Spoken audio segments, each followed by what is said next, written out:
If you have kids on social media, a new law could change how they use their favorite apps. This session, Idaho lawmakers passed a bill that would strip out features like infinite scrolling, autoplay videos, and even likes for younger users. Abby Wilt explains how the Stop Addictive Social Media Act will work and why not everyone is on board. That sound is something most of us hear every single day.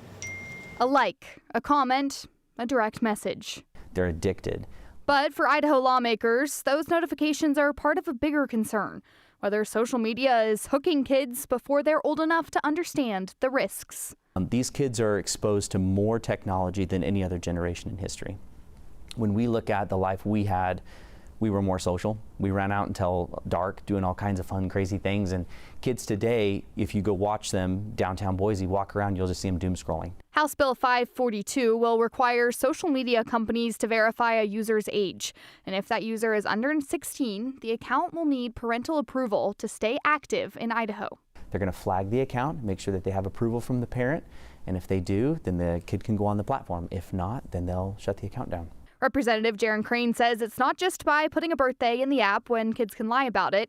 Instead, platforms must identify someone's age by their interests. What a kid's looking at below the age of 16 and what someone at 26 is looking at is totally different. So if you're strolling on cat videos, it's an entirely different perception than if someone's going and looking at, let's say, business. And when you said that the parents could then go on the app and say like, oh, it's allowed, then will it be a free-for-all, or how does that work with like what the parents can do versus what the state's enforcing? Yeah, great question. So the kids' experience will look different. So the addictive features are taken out. Those addictive features are things like autoplay videos and infinite scrolling capacity.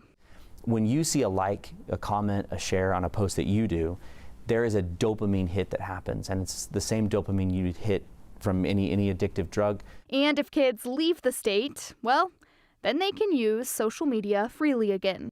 If they leave and go on vacation to Maui, it's not going to apply over there. As soon as they fly back into Boise and they turn on their phone and they're back in the borders of the state of Idaho, it knows where they're at, and so it's going to apply when they're here in the borders. The location services being on and then knowing if you're in Idaho or in Oregon, for example, is that a privacy concern at all? No, it's what they're already doing now. And so that's one of the things that we made sure that the legislation was constitutional, but that we didn't go and start implementing something that isn't currently being done.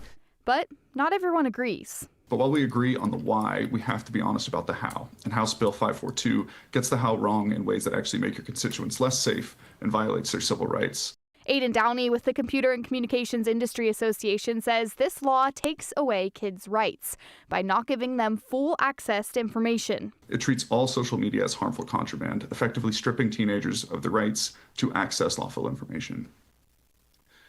From news and political discourse to religious groups and mental support, unless they get a permission slip. But with parental consent, Crane says kids can still learn online and use social media for productive purposes rather than for endless scrolling. Putting kids in a situation where they are addicted to a substance is no different than putting this social media platform in their hand and addicting them to a social media platform.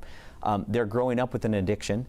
And I think we should, as a state, step in and say it's our job to protect our kids and put the parents in the driver's seat. Do you think other states are going to follow Idaho in this? Absolutely. So I know that for a fact there was 40 attorneys general that had already filed lawsuits against Meta. One of the biggest cases against Meta just wrapped up in California, where a young woman sued Meta and YouTube, claiming she became addicted to social media as a child.